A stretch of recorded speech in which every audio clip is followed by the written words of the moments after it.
राधे राधे दोस्तों, मैं बोल रही हूँ सीमा राजपूत। आज मैं आपके सामने एक सच्ची कहानी बता रही हूँ।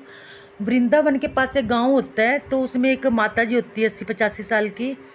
तो वो बेचारी लड्डू गोपाल जी की बहुत सेवा करती है। तो बुढ़ापा होने की वजह से वो कमज़ोर हो जाती है, तो उससे लड्डू गोपाल की सेवा करने में दिक्कत आती है। उम्र ही ऐसी होती है कि अपनी से अपना ही नहीं होता। तो उसने अपनी उसके दो बहुएं थी, बड़ी और छोटी। तो दोनों बहुओं से बोला कि कान्हा जी की सेवा किया करो। तो बहुओं में भक्ति का तो कोई भाव नहीं था, कान्हा जी के लिए तो कोई प्यार नहीं था। उनका मतलब कि कोई, जब तक हम भगवान से मन से नहीं जुड़ेंगे तो भक्ति कहाँ से आएगी। तो उन्होंने सोचा कि एक और सास ने जंजाल बांध दिया। तो क्या करती थी वो सास को तो पता नहीं चलता था, मिश्री का भोग लगा देती थी कान्हा जी को तीनों टाइम। और तो एक बार जब माता जी को पता चला कि बस मिश्री का भोग ही लगाया जाता, तो उनको बड़ा दुख हुआ और कष्ट हुआ। तो उन्होंने बोला, अपनी बड़ी बहू को बोला कि तू अगर कान्हा जी की सेवा नहीं करेगी तो छोटी वाली कैसे सीखेगी।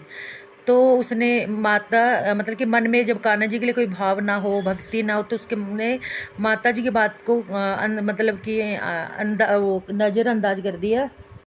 उसने अपनी मतलब कि बहू ने अपनी सास की बात को मतलब कि नज़रअंदाज कर दिया। और एक बार क्या हुआ, बड़ी बहू काम में इतना व्यस्त थी कि उसने अपने पति को बोला कि जाओ कान्हा जी को मिश्री का भोग लगा दो। तो उसने पूछा कि मिश्री कहाँ रखी है। तो उसने बोला कि मिश्री रसोई में छत मतलब कि ऊपर रखी है कानिस पे। जो वो मिश्री लेने के लिए स्टूल लगा के जाता है, तो क्या होता है, वो स्टूल से फिसल जाता है और उसकी टांग में फ्रैक्चर आ जाता है। और उसको प्लास्टर होता है, तो उसका क्या होता है, कान्हा जी के लिए भाव और कम हो जाता है।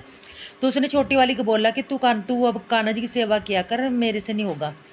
तो छोटी वाली ने भी सोचा कि कौन पकवान और रोटी बनाए। उसने भी कान्हा जी को तीनों टाइम मिश्री देना शुरू कर दिया। एक बार क्या हुआ, उसको कान्हा जी सपने में, छोटे वाली बहू को कान्हा जी सपने में नजर आए कि एक भूखा बच्चा है। उसको कह रहा है कि हाँ, मुझे मतलब कि मैं भूखा हूँ, मुझे मिश्री का भोग नहीं चाहिए, मुझे खाना चाहिए। जब उसको सपने में, मतलब भगवान खुद आके तो सपने में नहीं आएंगे ना, वो एक मतलब कि बच्चे के रूप में उसको दिखाई दिए, तो वो भगवान लड्डू गोपाल जी थे। तो छोटी बहू ने को जब ये सपना मतलब कि दिखा, तो उसके मन में आया और वो कान्हा जी के सामने गई और उसने कृष्ण भगवान जी से माफ़ी मांगी कि मुझे माफ़ कर दो लड्डू गोपाल जी।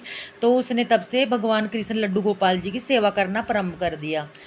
और भगवान जी में इतनी शक्ति होती है कि हमें वो हर एक बात का अनुभव करवा देते हैं। जैसे उसको करवा दिया छोटी